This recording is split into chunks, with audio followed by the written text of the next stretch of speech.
नमस्कार दोस्तों, स्वागत है आपका एक बार फिर से ब्रेन रूट क्लासेस के अंदर। आज हम पढ़ेंगे ज्योग्राफी का एक बहुत ही फंडामेंटल टॉपिक जो है लैटिट्यूड और लॉन्गिट्यूड्स, जिन्हें हम ज्योग्राफिकल कोऑर्डिनेट्स भी कहते हैं। अब सवाल आता है कि ज्योग्राफिकल कोऑर्डिनेट्स क्यों कहा जाता है? क्योंकि ये एक सिस्टेमेटिकल नेटवर्क ऑफ लाइंस बनाते हैं जिनकी मदद से हम किसी भी जगह का लोकेशन, उसकी डिस्टेंस और डायरेक्शन, इन सबको आसानी से जान सकते हैं। ये कोऑर्डिनेट हमेशा डिग्री में मेजर किए जाते हैं। ध्यान रखिए, 1 डिग्री बराबर होता है 60 मिनट्स के और 1 मिनट बराबर होता है 60 सेकंड्स के। सबसे पहले बात करते हैं लैटिट्यूड्स की। लैटिट्यूड दो मेन ज्योग्राफिकल कोऑर्डिनेट में से एक है, दूसरा जो है वो है लॉन्गिट्यूड। लैटिट्यूड का मतलब है किसी जगह की angular distance from the equator. ये होती हैं इमेजिनरी लाइंस जो इक्वेटर के पैरेलल चलती हैं। एक एग्जांपल आपको देना चाहूंगा। अगर हम कहते हैं कि दिल्ली का लैटिट्यूड 28 डिग्री नॉर्थ है, तो इसका मतलब है कि दिल्ली इक्वेटर से 28 डिग्री नॉर्थ साइड के अंदर है। ऐसी लाइन जो सेम लैटिट्यूड वाली जगह को कनेक्ट करती हैं उन्हें कहा जाता है पैरेलल्स। सबसे जो इंपॉर्टेंट लैटिट्यूड है वो है इक्वेटर। ये एक इमेजिनरी लाइन है जो अर्थ को दो बराबर हिस्सों में डिवाइड करती है।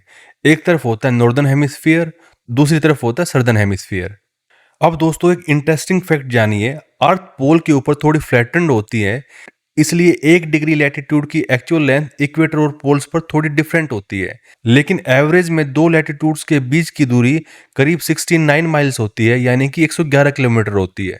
अब जानते हैं कुछ इंपॉर्टेंट पैरेलल्स को। इक्वेटर जो होता है वो होता है 0 डिग्री के ऊपर। ट्रॉपिक ऑफ कैंसर की अगर बात करें वो होता है 23.5 degree north. Tropic of Capricorn होता है 23.5 डिग्री साउथ। आर्कटिक सर्कल होता है 66.5 डिग्री नॉर्थ और अंटार्कटिक सर्कल होता है 66.5 डिग्री साउथ। दोस्तों ये सिर्फ मैप की लाइंस नहीं है, इनकी मदद से हम समझते हैं क्लाइमेट जोन्स को, सीजन को, उसके अलावा डे और नाइट की जो लेंथ है और साथ ही जो लाइफ का डिस्ट्रीब्यूशन है अर्थ के ऊपर, उन सबको समझाने में ये हमारी हेल्प करती हैं। अब वन बाय वन करके जितने भी इंपॉर्टेंट पैरेलल्स थे इन सबको डिस्कस करते हैं। स्टार्ट करते हैं इक्वेटर से। इक्वेटर को माना जाता है सभी लैटिट्यूड्स का स्टार्टिंग पॉइंट, यानी सारी पैरेलल लाइंस इसी से नॉर्थ या साउथ में मेजर की जाती हैं।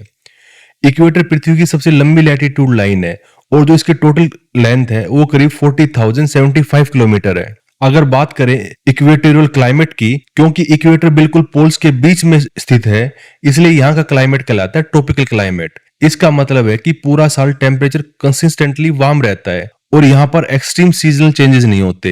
एक बहुत ही इंटरेस्टिंग फैक्ट ये है कि इक्वेटर के पास दिन और रात पूरे साल भर लगभग बराबर रहते हैं, यानी यहाँ सीजनल वेरिएशन बहुत कम होता है, जबकि टेम्परेट या पोलर रीजन में ये डिफरेंस काफी ज्यादा होता है। अब देखते हैं कि इक्वेटर किन देशों से होकर गुजरता है। दोस्तों इक्वेटर कई इंपॉर्टेंट देशों से होकर गुजरता है, जैसे कि कोलंबिया, इक्वाडोर और ब्राजील, जो कि साउथ अमेरिकन कंट्रीज हैं। उसके अलावा south Tome and Principe, republic of Congo और गैबोन। उसके अलावा Uganda, Kenya, democratic republic of Congo, ये सब की सब जो कंट्री अफ्रीका के अंदर पड़ती हैं। अगर थोड़ा मूव करते हैं ईस्टर्न साइड के अंदर, इक्वेटर गुजरता है मालदीव, सोमालिया, इंडोनेशिया और किरिबती से। दोस्तों इक्वेटर सिर्फ लैंड से नहीं बल्कि कई वाटर बॉडीज से भी होकर गुजरता है। इनमें शामिल है इंडियन ओशन, अटलांटिक ओशन और पैसिफिक ओशन। इसके अलावा ये Lake Victoria, South China Sea, Makassar Strait, Gulf of Tomini, Molucca Sea, Halmahera Sea, इन सब की लोकेशन आप देख सकते हो। कहाँ पे लेक विक्टोरिया है, कहाँ पे साउथ चाइना सी है, कहाँ पे मकासर स्ट्रेट है, गल्फ ऑफ टोमिनी इसकी लोकेशन, उसके अलावा मोलुक्का सी और हलमारा सी, इन सब के लोकेशन आप इस मैप के ऊपर देख सकते हो। इन सबको मैंने यहाँ पे पॉइंट आउट किया है। अब बात करते हैं ट्रॉपिक ऑफ कैंसर की। इसकी जो लोकेशन है वो 23.5 डिग्री नॉर्थ ऑफ इक्वेटर। यह north most parallel of latitude है जहां साल में एक बार सीधे ओवरहेड दिखाई देता है, और ये घटना होती है 21 जून को, और उस टाइम पे होता है summer solstice in northern hemisphere. उस दिन सन अपनी ग्रेटेस्ट नॉर्थवर्ड पोजीशन पर होता है और सीधा चमकता है ट्रॉपिक ऑफ कैंसर के ऊपर।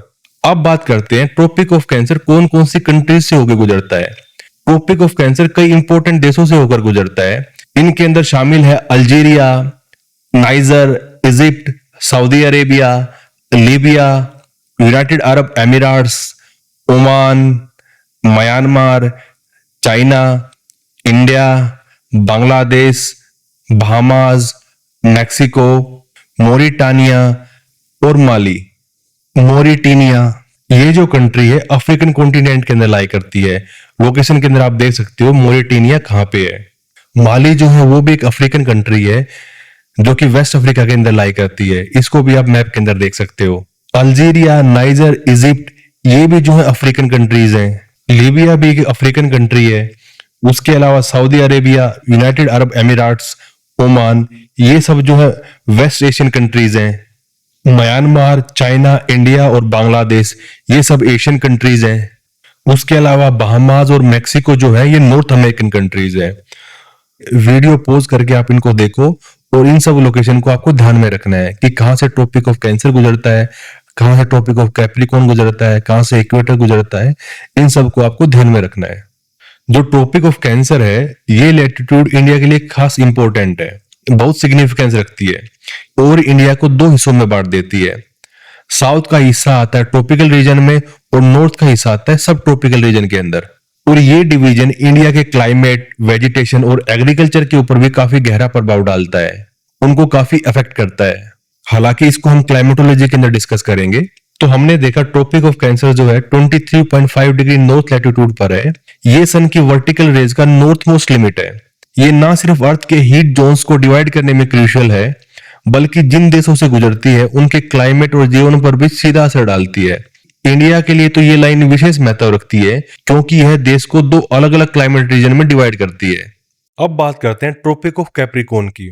उसकी लोकेशन है 23.5 डिग्री साउथ ऑफ इक्वेटर। दोस्तों, ये लाइन रिप्रेजेंट करती है अर्थ का सर्दर्न मोस्ट पॉइंट, जहां सन साल में सिर्फ एक बार सीधी ओवरहेड दिखाई देती है। और ये घटना होती है 21 दिसंबर को, जिसे कहते हैं विंटर सोलिस्टिस। इस दिन सन अपनी ग्रेटेस्ट सर्दर्न डिक्लाइनेशन पर होता है और ट्रॉपिक ऑफ कैप्रिकॉर्न के ऊपर चमकता है। अब देखते हैं कि ये इंपॉर्टेंट लैटिट्यूड किन देशों से होकर गुजरती है। ये क्रॉस करती है अर्जेंटीना, चिली, ब्राजील, पैराग्वे, ये सब जो है साउथ अमेरिकन कंट्रीज हैं। इनको आप मैप में देख भी सकते हो कि कहां से ये लाइन गुजरती है। उसके बाद ये लाइन जाती है Namibia, south Africa, Botswana, Mozambique और मेडागास्कर। यहां से होकर ये लाइन गुजरती है। वीडियो को पॉज करके आप देख सकते हो कि कहां कहां से लाइन गुजर रही है। मैंने मैप में इसको क्लियरली दिखाया है। और सबसे लास्ट में ये जाती है ऑस्ट्रेलिया। इस मैप में आप देख सकते हो कि ऑस्ट्रेलिया से कहां से होकर गुजरती है। ट्रॉपिक ऑफ कैप्रिकॉर्न की सबसे बड़ी इंपॉर्टेंस ये है कि ये मार्क करती है southern boundary of the tropics. इसके साउथ में शुरू होते हैं सब ट्रॉपिकल और temperate zones of the southern hemisphere. इसका मतलब है कि ये लाइन हमें क्लियरली बताती है कि किस पॉइंट के बाद क्लाइमेट पैटर्न जो है बदल जाएगा। अब हम बढ़ते हैं आर्कटिक सर्कल की ओर, जिसकी लोकेशन है 66.5 degree north of the equator. Arctic circle बहुत इंपॉर्टेंट है क्योंकि ये मार्क करता है नॉर्दर्न मोस्ट लैटिट्यूड, जहां दिखाई देता है एक अनोखा फिनोमिना जिसे कहते हैं मिडनाइट सन। दोस्तों, मिडनाइट सन एक नेचुरल फिनोमिना है जो दिखाई देता है समर सोलिस्टिस के टाइम पे।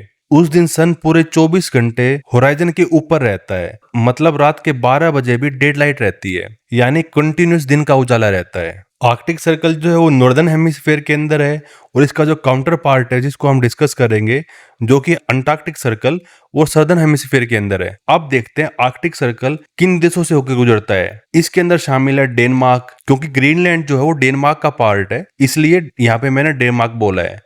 उसके अलावा Norway, Sweden, Finland, Russia, Canada, Iceland, united state, और यूनाइटेड स्टेट की जो बाउंड्री है जहां से ये गुजरता है वो है अलास्का, जो कि यूएस ने रशिया से खरीदा था। अब हम पहुंच गए हैं अपनी लास्ट इंपॉर्टेंट लैटिट्यूड पर, जो कि अंटार्कटिक सर्कल। इसकी लोकेशन है 66.5 डिग्री साउथ ऑफ इक्वेटर। दोस्तों, ये लैटिट्यूड मार्क कर दिया सर्दर्न मोस्ट रीजन को। ठीक आर्कटिक की तरह यहाँ भी मिडनाइट सन दिखता है। सर्दर्न हेमिस्फीयर का समर सोलिस्टिस यानी 21 दिसंबर को सन पूरे 24 आवर्स होराइजन के ऊपर रहता है, मतलब उस दिन अंटार्कटिका के अंदर होता है कंटिन्यूअस डे लाइट। हमने देखा था कि आर्कटिक सर्कल जो काफी कंट्रीज से होकर गुजरता है, लेकिन अंटार्कटिका सर्कल किसी भी कंट्री से होकर नहीं गुजरता। ये सिर्फ एक ही कॉन्टिनेंट से गुजरता है, वो है अंटार्कटिका, और इसके चारों ओर फैला हुआ एक विशाल ओशन जिसको बोलते हैं सर्दर्न ओशन। तो दोस्तों, अंटार्कटिक सर्कल डिफाइन करता है पूरे अंटार्कटिक रीजन की बाउंड्री को। दोस्तों, ये रीजन जाना जाता है अपनी extreme cold temperature, huge ice sheets और यूनिक इकोसिस्टम के लिए। साथ ही ये रीजन साइंटिफिक रिसर्च का हब भी है। यहीं पे साइंटिस्ट स्टडी करते हैं क्लाइमेट चेंज और ग्लोबल वार्मिंग की। तो दोस्तों, अगर आपको ये टॉपिक अच्छा लगा हो तो कमेंट कर जरूर बताएं, अपने दोस्तों के साथ शेयर करें और बेल आइकन को दबाना बिल्कुल ना भूलें, ताकि हर नए लेक्चर की नोटिफिकेशन आपको टाइम पर मिलती रहे। मिलते हैं अगली वीडियो में, तब तक के लिए धन्यवाद।